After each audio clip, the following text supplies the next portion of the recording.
Back from my trip around the universe, they need me to be quarantined. But first, before all your questions, let me just expound. Love makes all the other worlds go round.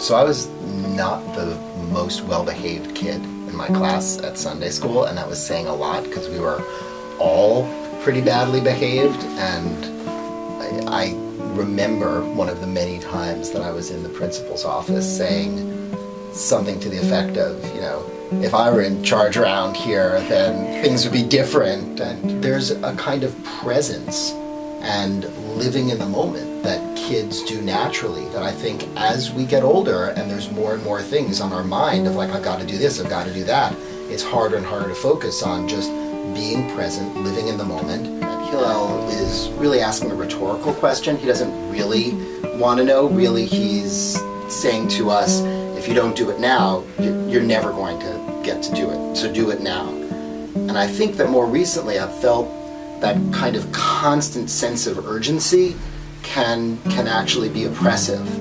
And I'm more taking his question seriously as a question, if not right at the moment, then really when? Like, are you going to make time later to do this? Can you schedule it with this question of if not now, when? Like, I think we need to remember it's not all going to get done. You can't do everything.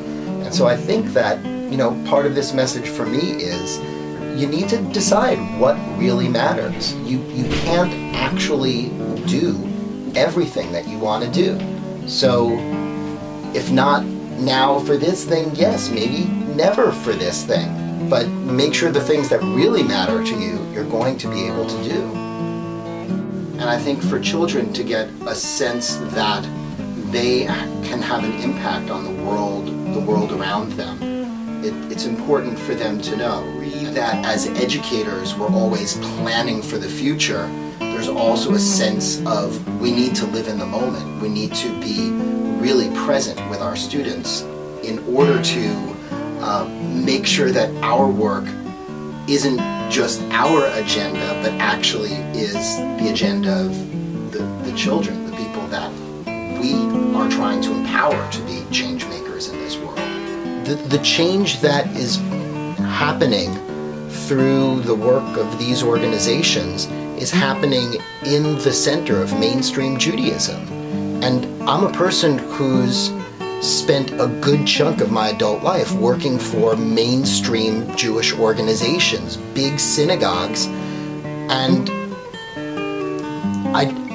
those institutions need to be ones that buy into this kind of agenda if we're really going to see real change happen in the Jewish community. And I think if it weren't for the work of Teva and Friedman and Chazon, those issues would still be staying on the margins. I'd love every Jewish institution to be a green institution, and for the people who work at Jewish organizations, Jewish institutions, to feel a sense that their organization's health is deeply connected to their own individual health and the health of the planet as a whole.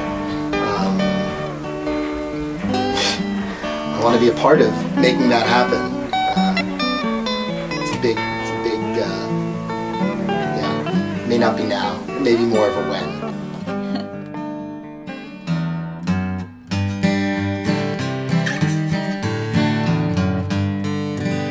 He likes fish and fish like him. That's our man Saul Kaiserman. He can grow a beard in a minute 50. Wears a suit, inside he's a hippie.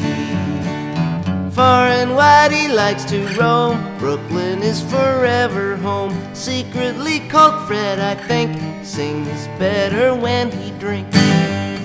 Who doesn't?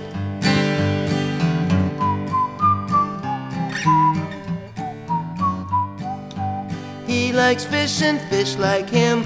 That's our man Saul Kaiserman. Teaches the Shema and the Aleph base. He can sure grow hair upon his face. Likes to declare a snow day, send the children home to play. Secretly called Fred, I think, sings better when he drinks. Who doesn't? Who doesn't? Who doesn't?